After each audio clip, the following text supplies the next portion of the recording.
Welcome back to Dan's Messy Garage. In this episode, I'm going to show you how I gravity bleed brakes. I just put a master cylinder on this mid-70s Mercury. So it happens to be a 76 Mercury Monarch. But it's the same as, Ford, GM, Chrysler, different cars. Master cylinder's on. I bench bled the master cylinder before I installed it in the car. Now I'm going to gravity bleed. That means you loosen the bleeder screw the furthest away from the master cylinder wheel. You do that one first, and then you go to the next closest, and then this one. So in this car, it's going to be the right rear, the left rear, right front, and then the left front. So you got to make sure the fluid level is topped off. I leave that on, just keep dust and dirt out of there.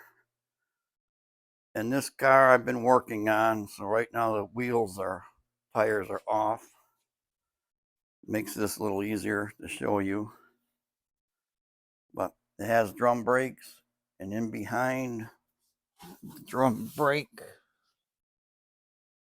above where that line goes in, is a bleeder screw. What I'm going to do is take a piece of hose,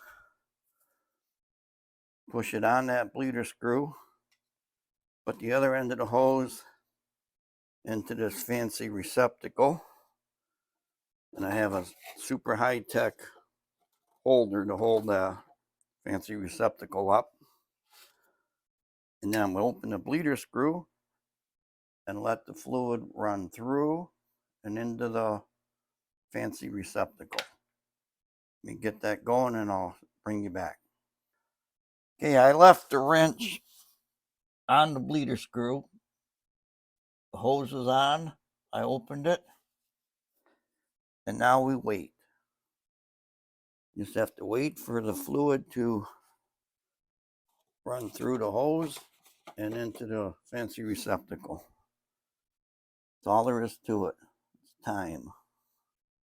And you have to keep an eye on the level of the master cylinder. Let's go up there now and see if we can see any difference. Probably not, because I just started.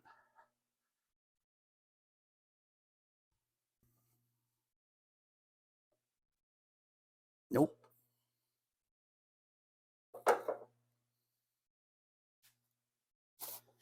That should be this smaller reservoir here, because it's got drum brakes on the back, front disc on the front. Disc brakes require more fluid volume. So I'll give that a few minutes until that fluid level drops. Now it's be beneficial to flush all the old fluid out of the lines. So I'm going to let that drop almost to the bottom before I put more in it. And that should flush a lot of the old stuff out along with all the air. Nothing happened yet, so I'm going to push on the pedal and see if I can get things to start coming through there.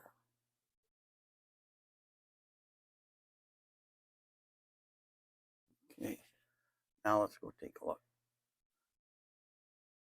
Okay, the fluid's coming down the tube now.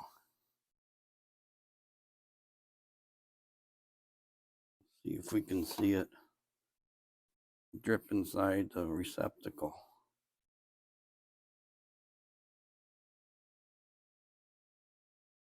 Yep.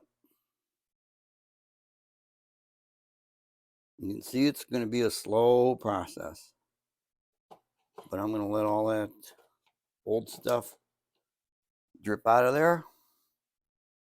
And then I'm going to tighten that bleeder screw, go to the left rear, and do the exact same thing on all four wheels. You can see the fluid level has dropped. So I'm going to time lapse and see if we can make that fluid drop faster.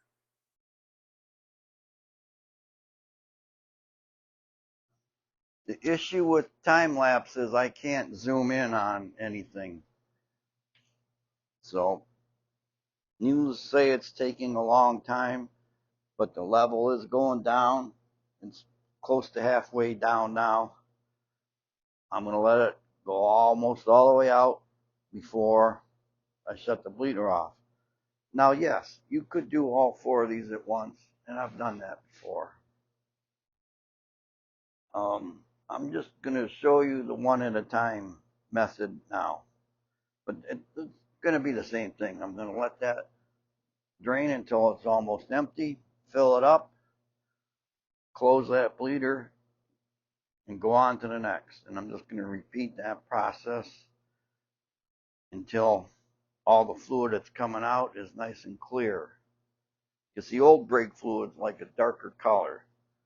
And if I see new fluid come out, then I know the old fluid has been flushed out along with the air. So that's going to be it. This is a short video on just showing you how I gravity bleed brakes. I thank you for watching Dan's Messy Garage. Please check my channel for other videos on cars, car-related things, and other projects. And I have playlists on fixing smashed cars, painting this car, working on 78 Mustang, 2, 74 pickup truck, on and on. Just check out the channel.